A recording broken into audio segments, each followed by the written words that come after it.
उसी दिन फैसला हो गया था कि इस देश में लड़ाई सीधे सीधे संविधान बनाम मनुस्मृति की। और यही बात इस मंच पर हम कहने आए हैं। कुछ लोग हैं जो इस संविधान से डरते हैं या हमसे ज्यादा इस संविधान को पढ़ते हैं, इसलिए जानते हैं कि हमारे लिए संविधान सबसे बड़ी बाधा है। आपको दिखाने के लिए संविधान पर माथा चूमते हैं, लेकिन चुनाव लड़ते हैं तो कहते हैं कि अब की बार 400 पार ताकि देश के संविधान को बदलना है। भूल गए क्या? उनसे बचाइएगा जो आज आपको समझाना चाहते हैं कि गोबर में ही सबसे ज्यादा दवाई है। उनसे कहिए कि बहुत दवाई है तो आप खाएं। हम किसान का मेरा लोग गोबर नहीं हलवा खाने के लिए पैदा हुए हैं। हमको पता है कि गोबर खेत में डालने पर अनाज अच्छा पैदा होता है, जिससे पेट। लोग उनके पिता के पास जाते हैं, कहते हैं कि इस देश से अन्याय हो रहा है, इस धरती पर अन्याय हो रहा है। ज्योतिबा फूले के पिता कहते हैं कि तुम लोगों के लिए केवल 2 रास्ते हैं। एक रास्ता है, या तो तू घर का चुनाव कर ले या तो तू स्कूल का चुनाव कर ले। इन दोनों परिस्थितियों में फूले दाम्पत्य ने घर को छोड़ा और स्कूल को चुना था। साथियों, ठीक वही इमारत साथियों, वही बात प्रोफेसर लक्ष्मण यादव के साथ हुई। इनको कहा गया या तो दिल्ली विश्वविद्यालय को चुन लो या तो तुम अपनी आवाज को बंद कर लो। लेकिन साथियों, मैं धन्यवाद देता हूँ, आपने नौकरी को छोड़ा और अपनी आवाज को बुलंद किया। इसलिए मैं साथियों प्रोफेसर लक्ष्मण यादव को आमंत्रित करता हूँ, आप इस जनसमूह को संबोधित करने का कष्ट करें। लोग बड़े आतुर हैं आपको सुनने के लिए। धन्यवाद।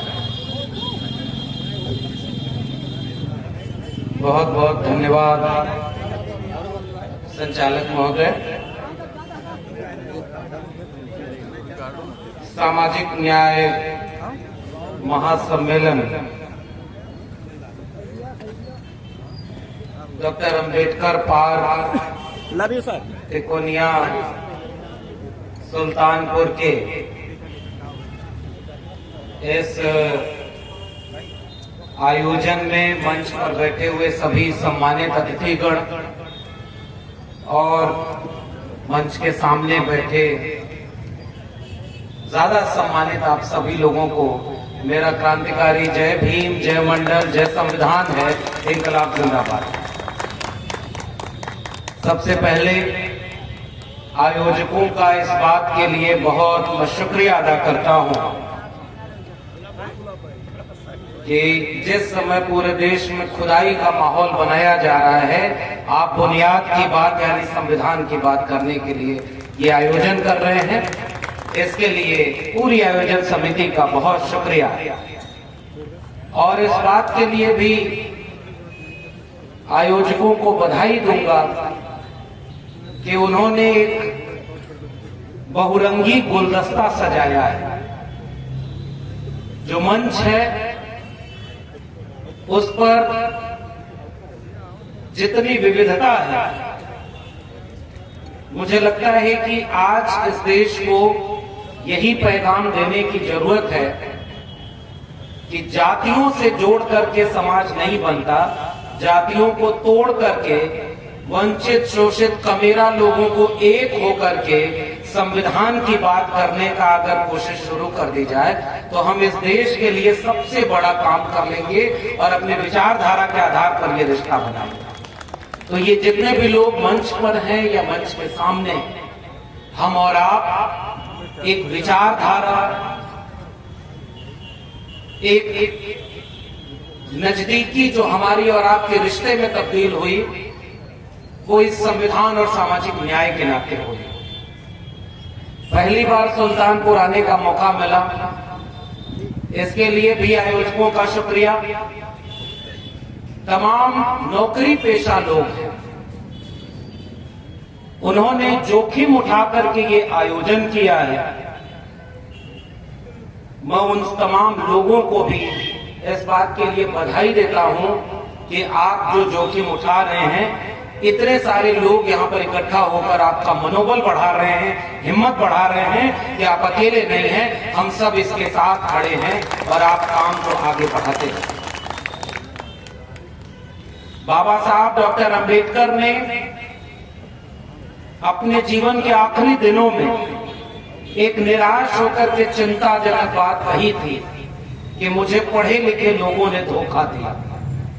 वो बहुत गंभीर बात है, क्योंकि पढ़े लिखे होने का मतलब ये है कि आपको एक मौका तो मिल गया है कि आप चीजों को समझ सके कि क्या सही है और क्या गलत है।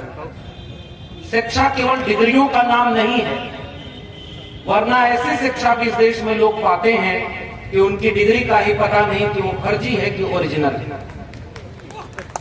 शिक्षा चेतना का नाम है, जागरूकता का नाम है। आज मुझे इस आयोजन पर और इस पूरी आयोजन समिति को देखकर ये बात महसूस हो रही है कि डॉक्टर अंबेडकर जो चेतावनी दे गए थे कि पढ़े लिखे लोगों ने धोखा दिया, उसका मतलब ये था कि पढ़े लिखे लोग पढ़ करके नौकरी पाए, ताकतवर हुए, अपने समाज और अपने परिवार से दूर हो गए, अपने मिशन आंदोलन से दूर हो गए। वो उन लोगों के बीच में चले गए जैसी नौकरी उनको मिले।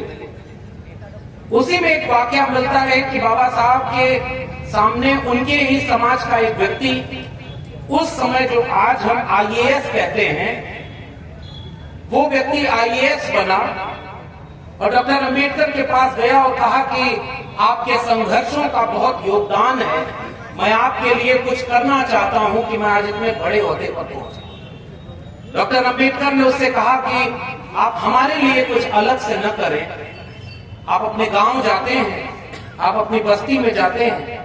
उन्होंने कहा नहीं, इधर भी जाना नहीं हो पाया। डॉक्टर अंबेडकर ने कहा कि महीने में एक दो बार जो सरकारी गाड़ी मिली है उस गाड़ी में बैठकर, सरकारी बत्ती लगाकर, सरकारी सुरक्षा लेकर अपने पूरे लाव लश्कर के साथ अपने बस्ती में अपने लोगों के बीच जरूर जाना, ताकि उन्हें भी यह विश्वास पैदा हो कि अगर हमारे बीच का कोई व्यक्ति आगे बढ़ सकता है तो कल हमारे भी बच्चों का नंबर आएगा और वो भी हम पढ़ा करके आगे बढ़ेंगे। आज मुझे खुशी है इस मंच पर कि बहुत सारे पढ़े लिखे लोग आज जाग रहे हैं और अपनी जिम्मेदारी निभा रहे हैं। एक एक रुपया जोड़ करके, अपने दिनचर्या का थोड़ा वक्त निकाल करके सामाजिक न्याय सम्मेलन कर रहे हैं और आप सबको आमंत्रित किए हैं कि आप सब मिल करके इस विचारधारा के काम को आगे बढ़ाइए। मुझे लगता है कि आज अगर डॉक्टर अंबेडकर होते तो शायद इस तरह के दृश्य देख करके थोड़ा सुकून जरूर महसूस करते कि पढ़े लिखे लोग अब अपनी जिम्मेदारी निभाने की कोशिश कर रहे हैं। वरना जिसको नौकरी मिल गई वो पहला काम करता है शहर में अच्छा घर, अच्छी गाड़ी, 2-4 बीघा जमीन यहाँ वहाँ गांव में, और वो अपने लोगों से दूरी बना लेता है, क्योंकि उसके बच्चे फिर दूसरे घरों में जो बहुत ताकतवर लोग हैं उनके बच्चों के साथ पढ़ाई कर रहे हैं। लेकिन जो आपके समाज में पीछे छूट गया, हम गांव नहीं जाते, उनके बारे में नहीं सोचते। मैं आज भी कह रहा हूं, इन आयोजकों का इस बात के लिए शुक्रिया अदा करिए कि जब वो आयोजन कर रहे थे तो शुरू में इन्होंने दिखाया कि हमने 84 बहुजन नायकों की तस्वीरें लगाई हैं इस कार्यक्रम की दीवारों के सामने।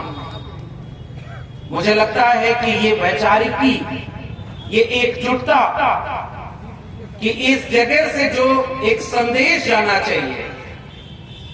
सुल्तानपुर को हम किसी और वजहों से जाना करते थे। मुझे खुशी है कि जब पहली बार आए तो वो वजहें कहीं किनारे पड़ी हैं और बहुजनों की ताकत चौराहे पर खड़ी होकर के अपनी बुलंदी से बात कर रही है। ये बदलाव है तो संविधान के नाते। ये बदलाव अगर आ रहा है कि जिसकी आबादी ज्यादा थी वो गांव में कमजोर पड़ा बैठा था, बिखरा हुआ था, डर कर रहता था।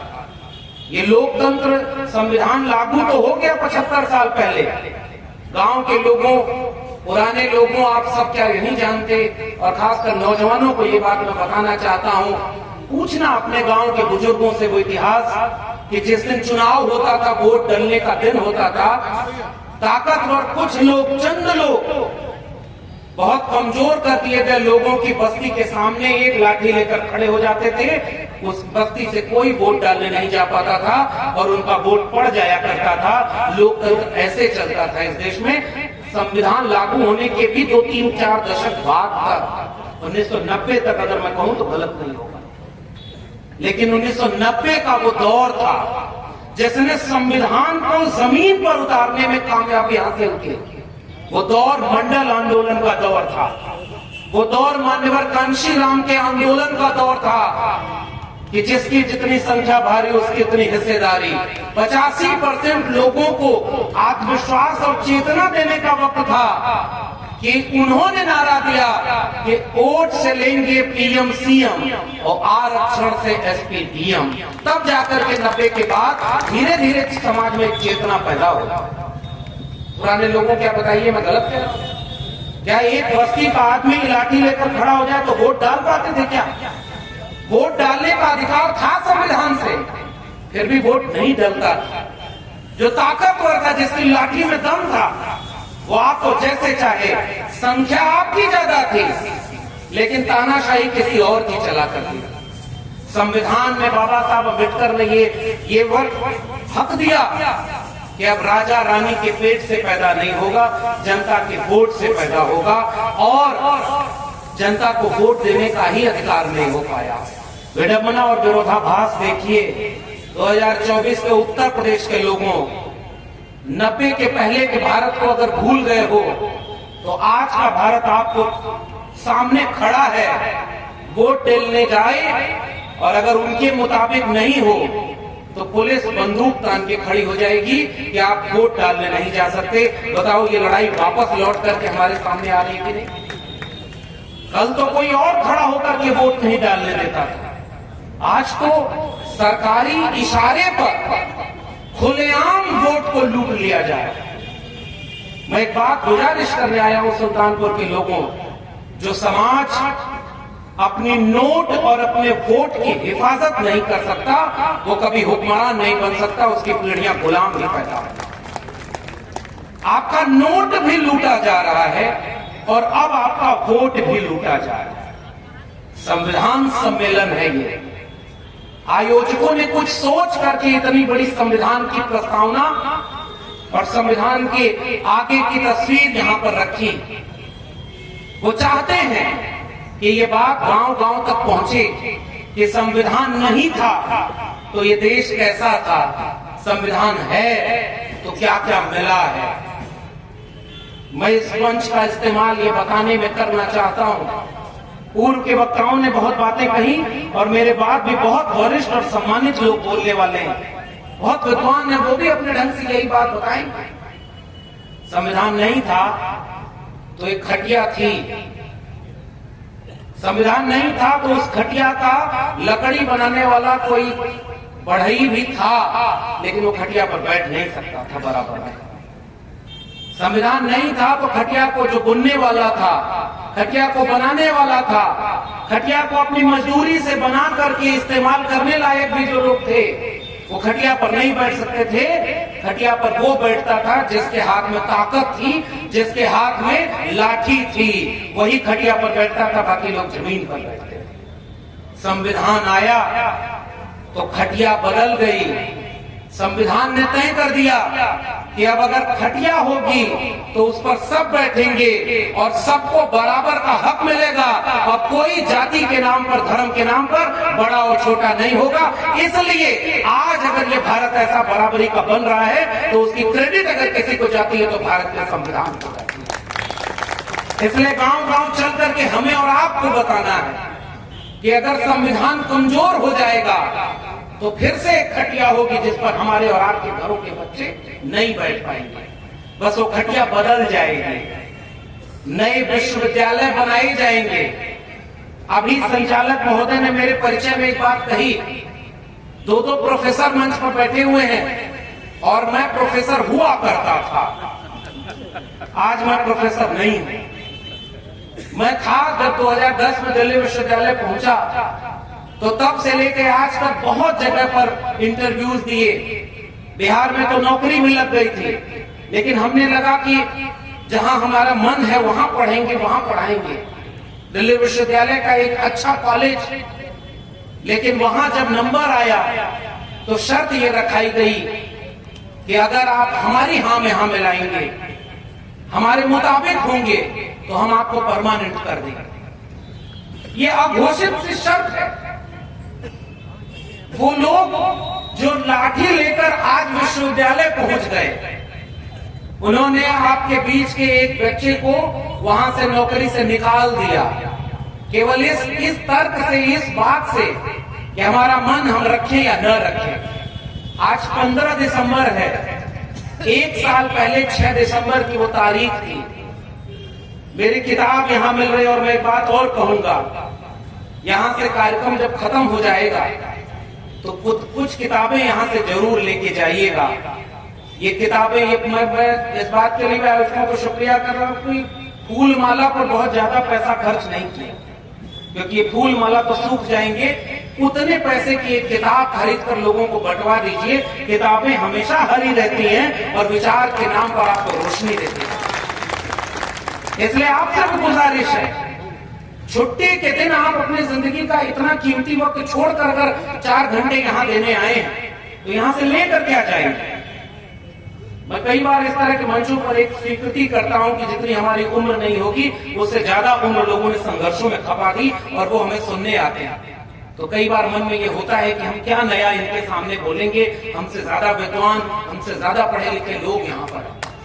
लेकिन जब इस तरह का आयोजन होता है तो उसका एक मकसद पहला ये होता है कि जब इतने एक विचार के लोग एक जगह इकट्ठा होते हैं तो यहाँ से लौटते हुए एक हिम्मत ले जाते हैं कि इस संघर्षों की लड़ाई में वो अकेले नहीं है, ये कारवां उनके साथ है। इस हिम्मत को लेकर हम भी लौटेंगे और आप भी लौटिएगा कि भारत के संविधान के इस विचार को गांव गांव ले चलना हमारी जिम्मेदारी है।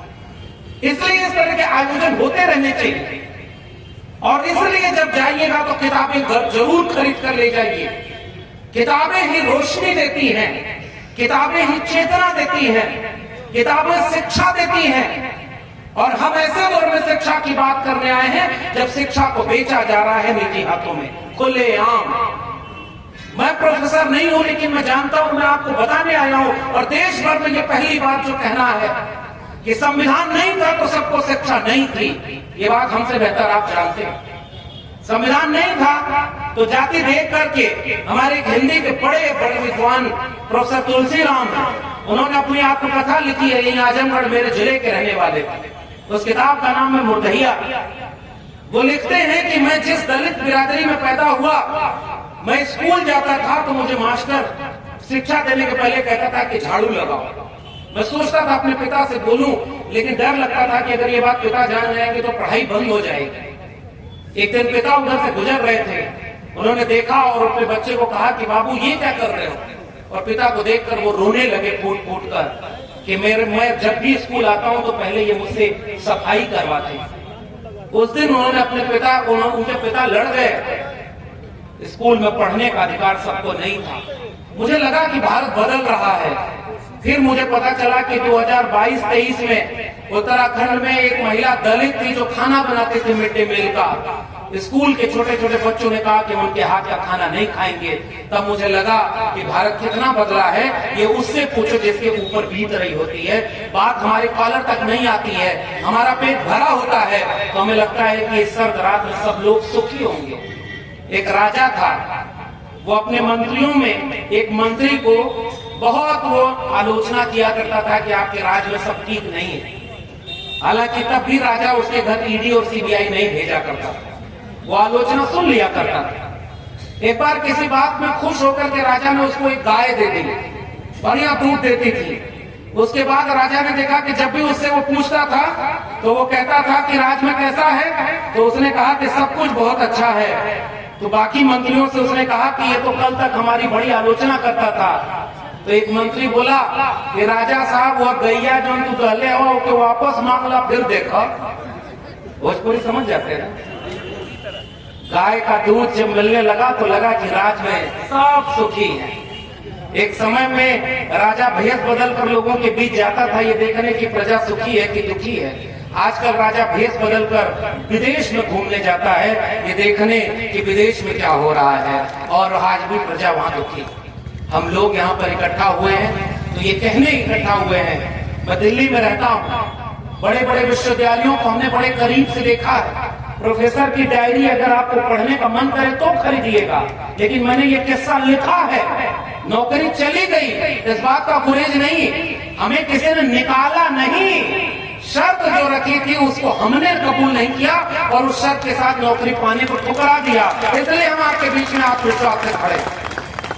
मेरे लहजे में जी हजूर न था और कोई दूसरा कसूर न। और यही बात मैं आपके बीच में कहने आया।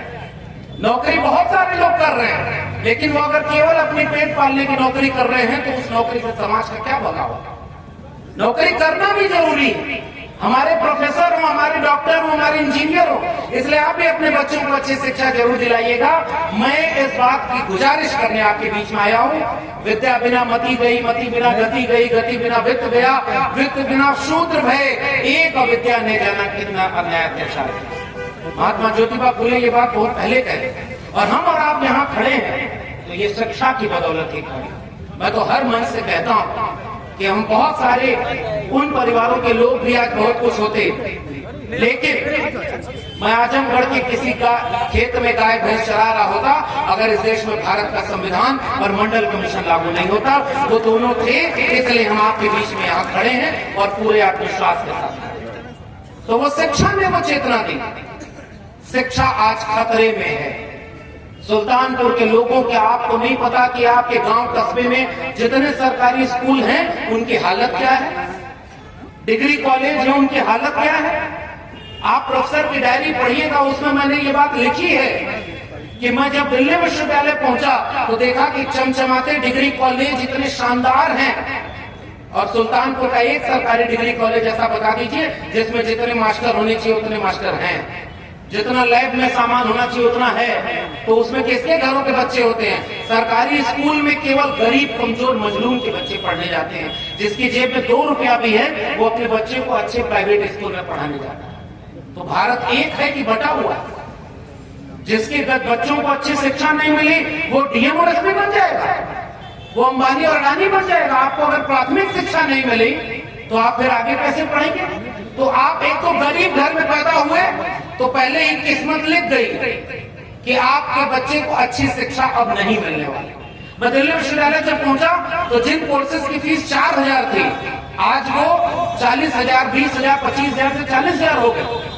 कोई आदमी यहाँ हाथ उठाकर बता दे कि पिछले 10-15 साल में आपकी आमदनी दुगनी हुई है क्या? कोई एक व्यक्ति यहाँ पर है? और बच्चे की फीस 10 गुना बढ़ गई तो आमदनी बढ़ी नहीं, खर्चा बढ़ गया तो आप क्या होंगे? कंगाल ही होंगे।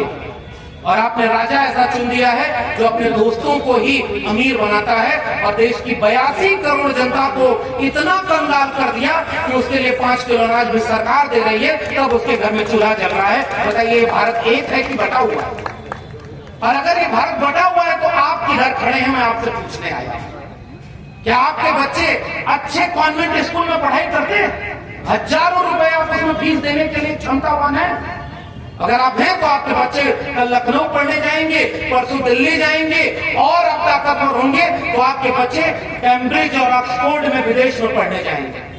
और अगर आप ताकतवर नेता हैं और गृह मंत्री बन जाइए तो बिना बैट बल्ला पकड़े भी अपने बच्चे को बीसीसीआई का चेयरमैन बनाइए और उसके बाद इसको आईसीसी का चेयरमैन बना दीजिए। और गरीब हैं तो आपका बच्चा किसी फैक्ट्री में मजदूर बनेगा। आप यही इसी सुल्तानपुर का एक सर्वे करा लीजिए। जितने रिक्शा चलाते हैं, जितने ठेला लगाते हैं, जितने मजदूरी करते हैं, जितने दिनचर्या का काम करते हैं, आपके यहाँ भी कोई लेबर चौराहा होगा, है कि नहीं? लेबर चौराहे पर सवेरे उठा के एक जाति जनगणना आप करा लीजिए कि जो मजदूरी मांगने के लिए बेबस लाचार चेहरे वहां खड़े हैं वो कौन लोग?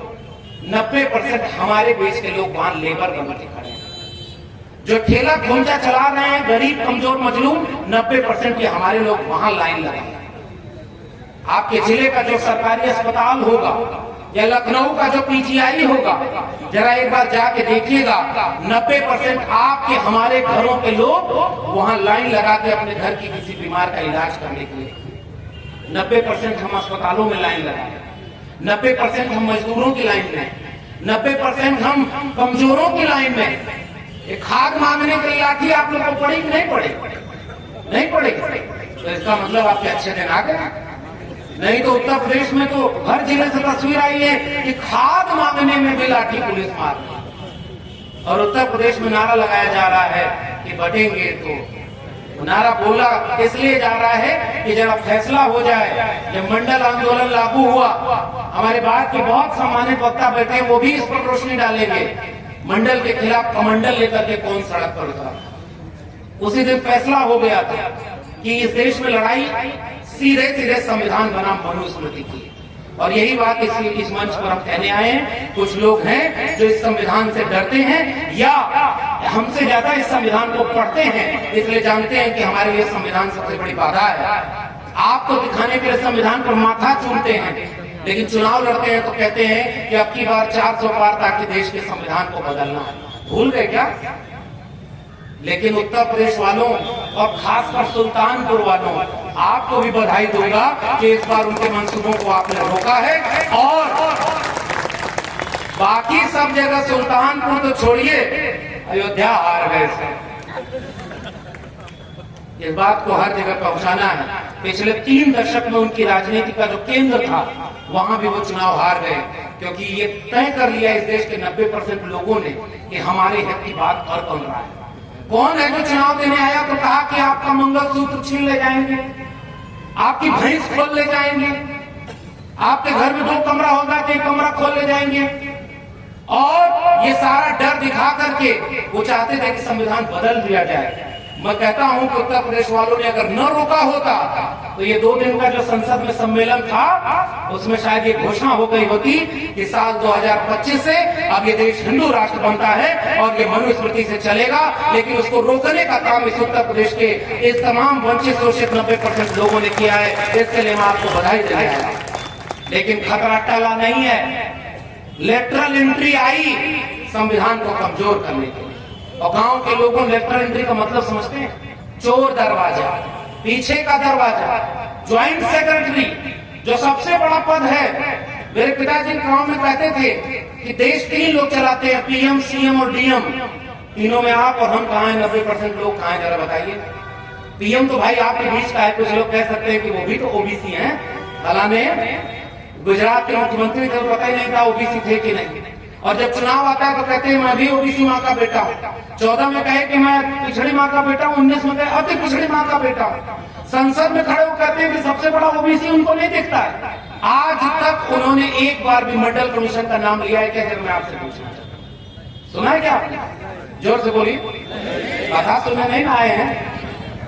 अगर आपके घर में कोई दिक्कत है तो पूरब मुंह करके सोना, 24 घंटे में दिक्कत दूर हो जाएगी। यही सब में तो मजा आता है हमारे लोगों को। व्हाट्सएप पर आजकल पहले कागज छपा, ट्रेन और बस में बांटे कुल कि ये अखबार पढ़ करके अगर रुपेश कुमार ने यही वाला पर्चा 12,000 छपवाया, 2-3 बीघा खेत लिखवा लिया और सुरेश कुमार ने पर्चा देकर फाड़ दिया, उसके घर में 24 घंटे में बड़ा दुखद समाचार मिला। यहाँ सब डर के धक्का के, अरे बाप रे कहीं गड़बड़ा न जाए। वैसे ही अंधविश्वास और पाखंड में हमारे लोग फंस गए। लेकिन आप जरा सोच कर बताओ कि आज आपकी शिक्षा लूट गई, आपको पता चला? हम शिक्षा बचाने के लिए आपके बीच में संविधान की बात करने आए। हम ये बात समझाने आए हैं कि अगर आप सक्षम हैं और इस कार्यक्रम तक आ गए, हमारा 90% समाज तो अभी भी गांव में बैठा है, खेत में काम कर रहा होगा या फैक्ट्री में मजदूरी कर रहा होगा, उसको कैसे पता कि देश का संविधान खतरे में है? पढ़े लिखे लोग बताएंगे ना, जिनका पेट भरा वही बताएंगे ना। मुझे भी तो ये मौका था कि मैं कहीं नौकरी करता, लेकिन मुझे लगा कि अगर हम अपनी जिम्मेदारी नहीं निभाएंगे तो आने वाली पीढ़ियां जब हमसे पूछेंगी कि तुम्हारे सामने सब लूट रहा था, तुम कर क्या रहे थे, मैं उनके आंख में आंख डाल कर कह सकूंगा कि मैं नौकरी की परवाह किए बिना संविधान की परवाह करने के लिए लोगों के बीच में खड़ा होकर के जान जोखिम में हाथ में लेकर के सम्मेलन में भाग लिया। फैसला आपको करना है कि आप खड़े कहां हैं। उन लोगों के साथ खड़े हैं जो देश को बेच रहे हैं, देश को बांट रहे हैं। 3 काम उनका है: झूठ, लूट और फूट डालने। हर एक जगह पर वो झूठ बोलते हैं।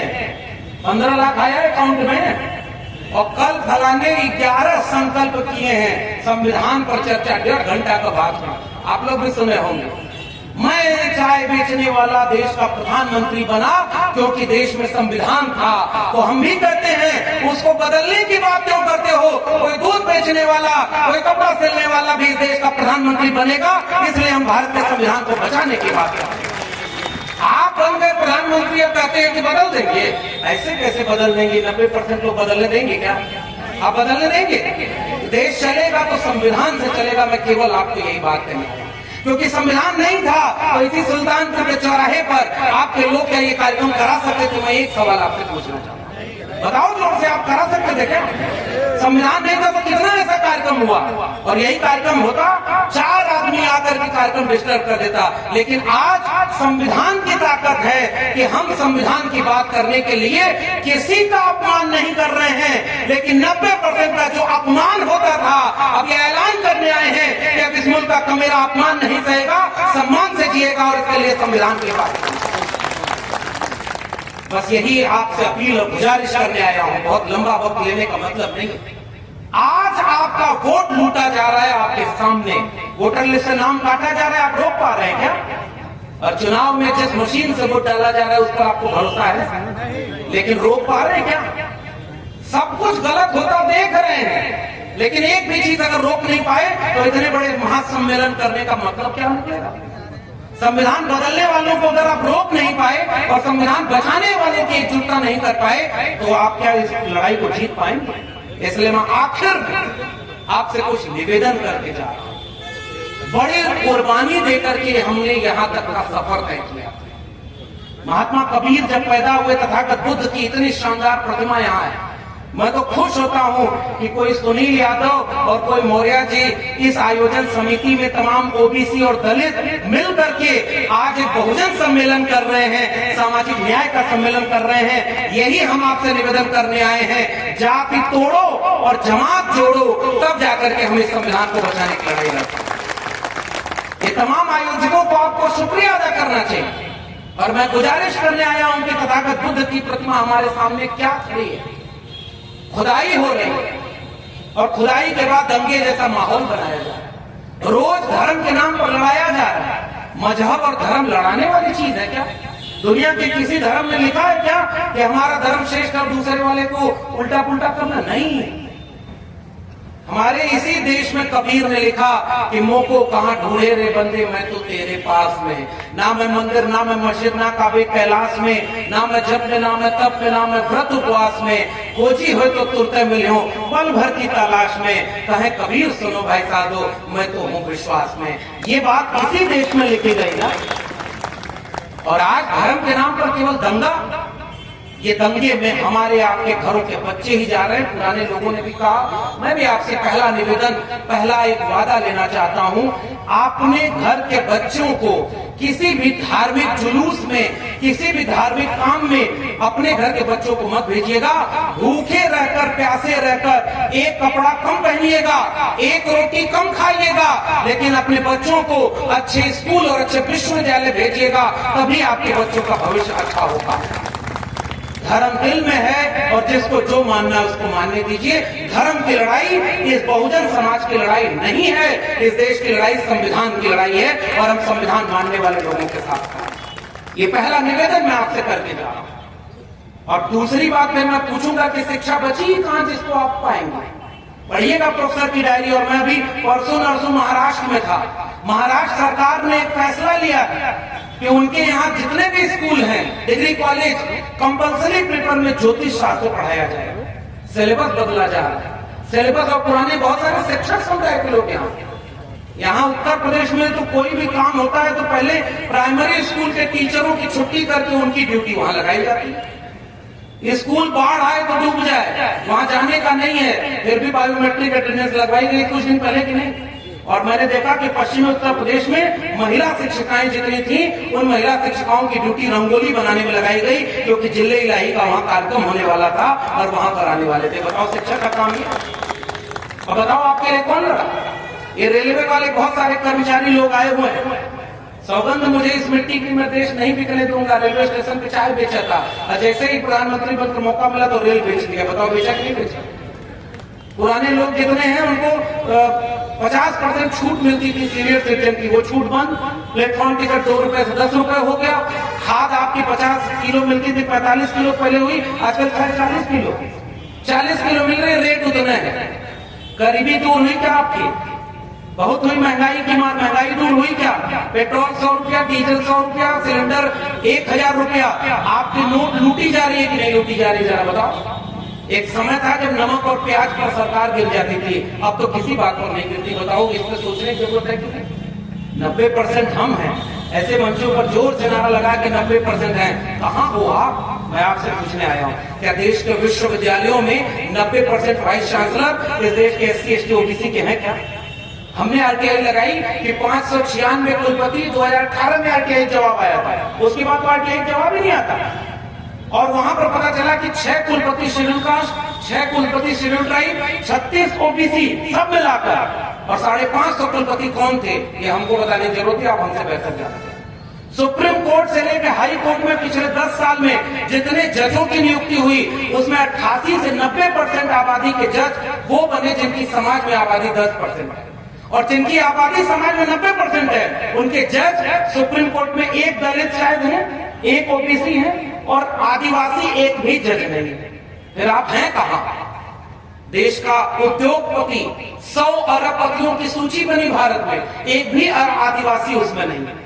OBC कितने हैं? आधे % में नहीं। और सबसे बड़ी विडंबना तो OBC समाज के लोगों की आबादी कितनी है तो पता नहीं, क्योंकि जाति जनगणना हुई, और जाति जनगणना नहीं हुई तो आपको पता ही नहीं कि आपके पास क्या है क्या नहीं। बाहर से कोई आके बोलता है कि 46 में 56 SDM की यह बन रही है, और आप भी कहते हाँ यह कुल बन गई ना, कुल मलाई तो यादव खाती। भाई सही बात है, तो कितने यादव कुलपति हैं, कितने? और यादव लोगों को भी थोड़ा सा ये अपने अंदर सोचना होगा कि आपको थोड़ा दिल बड़ा करना है, नाक छोटी करनी है। जिसकी जितनी संख्या भारी उसकी उतनी जिम्मेदारी, ये नारा लगाना है कि अगर संख्या भारी है तो जिम्मेदारी है कि हमको बाकी लोगों को जोड़ना कैसे।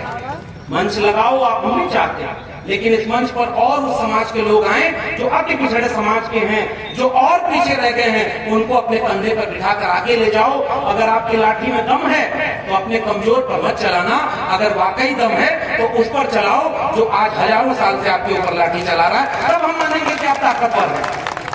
इसलिए मेरा निवेदन और गुजारिश है कि जीतने का ये हुनर भी आजमाना चाहिए। जंग अगर भाई से हो तो हार जाना चाहिए। इस बात को समझेंगे कि नहीं? हम आपस में आज उत्तर प्रदेश के जितने भी थाने हैं, एक सवाल तो मैं पूछूंगा कि थाना कौन चला रहा है? जरा पूछो, उत्तर प्रदेश में कोई बदनाम हुआ क्या?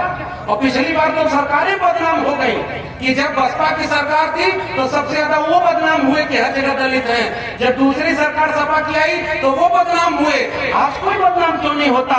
क्योंकि यही सुल्तानपुर है, एक अपराध हुआ और गोली मारकर इनकाउंटर किसका गया था और दूसरा अपराधी को सरेंडर करवाया गया था। बताओ, सुल्तानपुर वालों भूल गए हो क्या?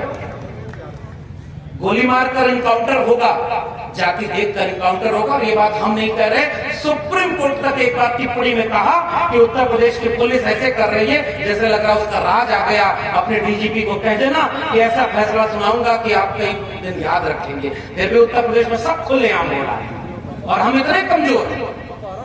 अब तो अपहरण शुरू हो गया उत्तर प्रदेश में। बंबई के लोग सुने कि नहीं, एक का नाम सुनील पाल है, वो कॉमेडियन है, और मेरठ आकर के वहां अपहरण हो गया और सीधे गिरौती मांगी जा रही है।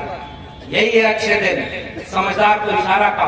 बताओ, आज उत्तर प्रदेश के थानों में सबसे ज्यादा जेलों में बंद कौन लोग हैं? 90% हम लोग वहां पर। ये बात बुरी लग सकती है, लेकिन ये बात हम और आप नहीं सोचेंगे तो जो इस समय ठेला चला रहा है वो सोचेगा। उसको तो अगर दिन भर मेहनत नहीं करेगा तो शाम को उसके घर चूल्हा नहीं खाएगा। इसलिए पढ़े लिखे लोगों हमारी और आपकी जिम्मेदारी ज्यादा है। मैं निवेदन करने आया हूं आपके यहाँ भी और पूरे उत्तर प्रदेश में। हमारे पूर्व के वक्ता संदीप जी ने बहुत अच्छी बात कही, जहां सबसे ज्यादा अशिक्षा और बेरोजगारी है वहीं सबसे ज्यादा धर्म खतरे में है। और असली बात कह दूं कि कोई धर्म खतरे में नहीं, उनकी कुर्सी खतरे में है। वो धर्म के नाम पर अपनी कुर्सी बचाने के लिए आप लोग। मैं आपसे गुजारिश करके जा रहा हूं कि अगर खतरे में है तो बाबा साहब डॉक्टर अंबेडकर का संविधान खतरे में है और कोई चीज नहीं। इसलिए एकजुट होकर के संविधान बचाने की लड़ाई लड़ने आइएगा। और बस बहुत सारे लोग बोलने वाले हैं, वो आपसे भी निवेदन करेंगे। कार्यक्रम खत्म हो जाता है तो कई बार हम भूल जाते हैं कि कार्यक्रम अच्छा हो गया। और आयोजकों को भी मैं कुछ होमवर्क देकर जा रहा हूं। नौकरी नहीं है लेकिन आदत तो प्रोफेसर वाली है, लेकिन यही मैं निवेदन आपसे करके एक होमवर्क दे रहा हूं। इस मिशन को, इस कारवां को रुकने मत दीजिएगा। और जब ये इतने लोग आए, इनकी जिम्मेदारी लगाइएगा। कैडर की तरह गांव गांव समझाओ, उसको वोट देना जो जाति जनगणना की बात करे, उसको वोट देना जो संविधान की बात करे, उसको वोट देना जो शिक्षा की बात करे, और जो शिक्षा और संविधान की बात न करे वो आपका कभी भी हितैषी नहीं हो सकता। लेकिन बहरूपिये आएंगे भेष बदल कर, वो आपकी जाति का लबादा ओढ़कर आएंगे और कहेंगे कि कुल्हाड़ी का साथ दो जंगल की लकड़ियों, क्योंकि कुल्हाड़ी में लकड़ी भी तो तुम्हारी जाति की है और हम और आप भी बढ़ जाते हैं। असल में बटा कौन है ये बात कहने की जरूरत है क्या? लेकिन एक कौन हो रहा है और एक जिसको होना चाहिए वो कहां है? जिसको बांटा गया वो एक क्यों नहीं हो रहा है? आखिरी 1-2 साल का इम्तिहान और बचा है। उत्तर प्रदेश वो जगह है जिसमें अगर उस कारवां को रोका न गया तो फिर आने वाले वक्त में 90 के पहले का भारत वापस लौट कर आ जाए तो कहिएगा कि मैं गलत बोल रहा था। खटिया रहेगी लेकिन खटिया पर सब बैठ नहीं पाएंगे, बाकी लोग गुलाम बना दिए जाएंगे। आपकी शिक्षा बर्बाद, रोजगार है नहीं, महंगाई इतनी बढ़ गई, गरीब और गरीब हो रहा है, अमीर और अमीर हो रहा है, और पूरा देश कुछ चंद उद्योगपतियों के हाथों बेचा जा रहा है। ये यहाँ पर उत्तर प्रदेश के सरकारी कर्मचारी, रेलवे वाले और परिवहन वाले आए हैं क्या यहाँ पर? मुझे एक हफ्ते पहले एक नोटिस दिखी थी, अगले 6 महीने अगर एक भी धरना प्रदर्शन किया गया तो जेल हो जाएगी। बताओ, सरकारी कर्मचारी एस्मा लग जाएगा, उसमें तो नौकरी भी जाएगी, जेल भी होगा, रिकवरी भी होगी। सरकारी नौकरी कर लोगे क्या? अब तो नौकरी करने की हालत हम नहीं, और फिर भी सब चुपचाप बैठे। डीएम यहाँ पर ऐसे चुनाव कराते हैं जैसे बिजली कब जाएगी, बिजली कब आएगी, चुनाव परिणाम बदल जाएगा। जब चुनाव परिणाम ऐसे ही बदलेगा तो आप जीतोगे कैसे? ये मैं आपसे निवेदन कर लिया है। और अंधविश्वास और पाखंड से अपने बच्चों को बचाइएगा, उन बाबाओं से बचाइएगा जो आज आपको समझाना चाहते हैं कि गोबर में ही सबसे ज्यादा दवाई है। उनसे कहिए कि बहुत दवाई है तो आप खाएं। हम किसान का मेरा लोग गोबर नहीं हलवा खाने के लिए पैदा हुए हैं। हमको पता है कि गोबर खेत में डालने पर अनाज अच्छा पैदा होता है जिससे पेट भरे। भूलना मत उत्तर प्रदेश के लोगों, बिहार में मुख्यमंत्री थे नाई समाज के आने वाले कर्पूरी ठाकुर, और उत्तर प्रदेश में मुख्यमंत्री थे राम नरेश यादव। मैं आखिर में तो 1-2 बात कह के जा रहा हूँ, नौजवानों को इतिहास बताकर जा रहा हूँ। अपमान कितना हुआ है भाई। हमारे पूर्वांचल में तो गाली दी जाती थी कि अहिल गड़िया कुर्मी चोर धरसारे का टंगरी तोड़। कौन गाली बनाया था ये? और कोई जाति ऐसी है, भला जाति का आदमी सामने से आ जाए तो जतरा बिगड़ जाता था। कौन बनाया ये? आपकी जातियों के नाम पर सबसे ज्यादा गाली देने का काम किसने किया? और आज भी गाँव में गालियां, 90% गालियां के हमारी और आपकी जातियों के ऊपर नहीं है। और आज आप जब हक मांगने के लिए आते हैं तो आपको कोई कहता है जातिवादी हो गए। इसी जगह पर उत्तर प्रदेश और बिहार में वहां मुख्यमंत्री जो थे उनको गाली दी गई, कर पूरा गद्दी छोड़ घर उस तरह। नाई का काम करना क्या अपमान का काम करना था? मुख्यमंत्री थे कर्पूरी ठाकुर और गाली दी जाती थी। मुख्यमंत्री थे बिंदेश्वरी प्रसाद मंडल और गाली दी गई। मुख्यमंत्री थे राम नरेश यादव, दिल्ली से चमड़ा भेजा संदेश, बार बनावे कर्पूरी और भैंस चरावे राम नरेश। मुख्यमंत्री होने के बाद अपमान नहीं गया, और मुख्यमंत्री होने के बाद जिसके पिता मुख्यमंत्री थे वो खुद मुख्यमंत्री थे, मुख्यमंत्री न रहने के बाद घर गंगा जल से धुलवाया। ऐसा अगर उनके साथ हो सकता है तो बताओ गरीब कमजोर मजलूम के साथ कितना अपमान होगा? ये कोई कहने की जरूरत है क्या? और मैं तो शुक्रिया अदा करता हूँ भारतीय जनता पार्टी और उस तमाम लोगों का कि अगर वो ना आते तो हमारे लोग भी समझ न पाते कि हमारे वैचारिकों का ये 84 लोग हैं जिनकी तस्वीरें यहाँ लगी हैं, और संविधान हमारा मुक्ति का दाता है, संविधान ही हमें बचाएगा, इसलिए हमें एकजुट होना होगा। और नौजवानों, मैं आपसे गुजारिश करके जा रहा हूँ, किसी के खिलाफ हमें बोलने की जरूरत नहीं है। मैं फिर से निवेदन करके जा रहा हूँ, किसी जाति और किसी धर्म के खिलाफ नहीं बोलिएगा। हमारे हक की लड़ाई अपने हक की बात करके होगी। 90% की बात करिए, जाति जनगणना की बात करिए, लेटरल एंट्री को कौन रोकेगा? विश्वविद्यालयों में एनएफएस हो रहा है, उसको कौन रोकेगा? विश्वविद्यालयों, नौकरियों और तमाम चीजों को निजी हाथों में बेचकर, रेलवे में सबसे ज्यादा हमारे कर्मचारी थे, पूरा रेलवे बिक गई, सबसे ज्यादा नौकरी किसकी गई है? हमारी और आपकी। मेरे गांव में 15 साल पहले 15-20 लोग सरकारी नौकरी करते थे और कोई कांवड़ लेकर नहीं जाता था। आज मेरे गांव में 15-20 लोग कांवड़ लेके जाते हैं और सरकारी नौकरी किसी को नहीं मिली। अगर यही भारत आपको चाहिए तो बधाई, कोई अगला हेलीकॉप्टर आपको फूल बरसाने के लिए तैयार है। 69,000 शिक्षक भर्ती के आंदोलनकारी विजय और उनके दोस्त यहाँ खड़े हुए हैं। 69,000 शिक्षक में अगर आरक्षण का घोटाला होगा तो लाठी बरसाने के लिए उत्तर प्रदेश पुलिस आपका लखनऊ में इंतजार करे। अब चुनना आपको है कि हेलीकॉप्टर के फूल की बारिश से अपने बच्चों का स्वागत कराना है या 69,000 शिक्षक भर्ती के लिए जो लाठी खाए हैं उनके हक और अधिकार को दिलाने के लिए आपको इकट्ठा होना है। उत्तर प्रदेश से ज्यादा इस चीज की जरूरत कहाँ है? खुलेआम पैगाम दिया जाता है। 69,000 शिक्षक भर्ती में ओबीसी को 3% आरक्षण मिला। कोर्ट से लड़ाई लड़ी गई, 600 दिन से ज्यादा धरना हुआ लखनऊ में। माताएं बहनें जो हमारे बहनें हैं, हमारे भाई हैं, लाठी लाठी पुलिस ने पिटवाया है। बताओ आपके समाज का कोई नेता अगर उसके साथ नहीं खड़ा हुआ तो फिर बताओ आपका समाज कहाँ खड़ा है? आप अपने बच्चों को जो शिक्षक बन गए 6800 इसमें से शिक्षक बन चुके हैं, उनको ज्वाइनिंग नहीं मिली। हाई कोर्ट ने वैकेंसी रद्द की और सरकार सुप्रीम कोर्ट चली गई और फिर भी कोई आके कहता है कि हम इस देश में बटेंगे तो कटेंगे वाला नारा लगा करके देश को तरक्की दिलाने जा रहे हैं। तो फैसला तो आपको करना है। इसलिए मैं आखिर में निवेदन, न्यूनतम सहमति पर अधिकतम एकता बनाएगी। न्यूनतम सहमति पर 10 में 5 बातें हमारी और आपकी हो सकता है न मिले। गांव में झगड़ा होगा ना, ओबीसी और दलित को भी झगड़ा होगा और अगर ओबीसी गलत है तो अपने भाई का साथ गलत होने पर मत दीजिएगा, उस जगह आप खड़े हो जाइए। एक मुसलमान के लिंचिंग अगर धर्म के नाम हो तो SC ST ओबीसी सब मिलकर खड़े हो जाना। एक दलित के घर में कोई अत्याचार करने जाए तो ओबीसी समाज के लोगों फर्ज बनता है कि भाई के साथ वहां पर लाठी लेकर खड़े हो जाना। किसी अति पिछड़े समुदाय के ऊपर अन्याय अत्याचार हो तो ये हमारी और आपकी जिम्मेदारी है कि सारे दलित बहुजन समाज के लोग उसके सामने बचाने के लिए खड़े हो जाना। तब जाकर के एकजुटता बनेगी। हमारे भाषण से कोई बदलाव नहीं होने वाला। हमको तो सम्मान देंगे, हम भी अपना सब लेकर के चले जाएंगे। आयोजकों को भी ये वो अच्छा होगा, कार्यक्रम बहुत अच्छा हो गया, लेकिन निवेदन, क्रांति का काम एक दिन का नहीं होता। बदलाव एक आयोजन और एक भाषण से नहीं आने वाला। रोज करना होगा, गांव गांव घूमना होगा और 2027 तक अगर इशारा समझ जाओ तो ये आखिरी वाणी है, वरना 90 के पहले का भारत आपका इंतजार कर रहा होगा और उस समय वही खटिया उठा दी जाएगी और एक कुर्सी पर कोई राजा बैठा होगा जो राज करेगा और बाकी जनता प्रजा बन के गुलाम बनी बैठी रहेगी। यही निवेदन करके मैं आप सबसे विदा लेना चाहता हूँ।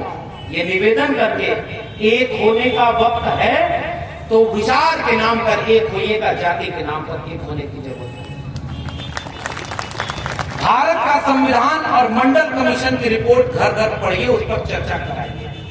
जितने महापुरुषों की जीवनी यहाँ पर मिले सामने खरीद कर लेकर जाइएगा और अपने बच्चों को पढ़ाइएगा कि देखो ये वो न होते तो हमारे यहाँ के हक अधिकार न मिल पाए। भले प्रोफेसर की डायरी आपको अच्छी लगे न लगे, लेकिन शिक्षा बचाने की लड़ाई को, रोजगार बचाने की लड़ाई को, संविधान बचाने की लड़ाई को आपको लड़ना होगा। यार मक्तल से बहरहाल गुजरना होगा। बच गए हम तो किसी और को मरना होगा। अगली नस्लों को तबाही से बचाने की खातिर जो भी करना है किसी नस्ल को करना होगा। हमारी ही लड़ाई में आर पार का फैसला होना है कि संविधान जीतेगा कि मनुस्मृति जीतेगी। एकदम साफ फैसला होना। इसलिए नून रोटी खा के भले जिंदगी बीतई हा। भोजपुरी समझ में आती है ना? हालांकि अभी नून रोटी खा के भले जिंदगी बीतई हा, अपने न पढ़ला मगर बचवन के पढ़ैया। अपने न पढ़ला मगर बचवन के पढ़ैया। पढ़ लिख के ही केहू बनल महान बा, पढ़ा लिखा भैया कलमिया में जान बा। यही निवेदन मैं आपसे करने आया हूँ। शिक्षा बचाओ, कलम और किताब बचाओ। जो तलवार दें, जो दंगा करने के लिए आपके बच्चों को उकसाएं, उन दंगाइयों को पहचानो और दंगे से दूर रहना। कलम और किताब लेकर, बाबा साहब के संविधान को हाथ में लेकर, मंडल कमीशन को हाथ में लेकर एकजुट रहना। अगली बार इससे बड़ा कार्यक्रम करना और पूरे आयोजन समिति को मैं बधाई दूंगा। फिर आएंगे, लड़ेंगे, जीतेंगे, इसी उम्मीद और हौसले के साथ। इंकलाब जिंदाबाद। जय भीम, जय मंडल। संविधान जिंदाबाद, अब्दुल कलाम जिंदाबाद, इनकलाब जिंदाबाद। संविधान जिंदाबाद, संविधान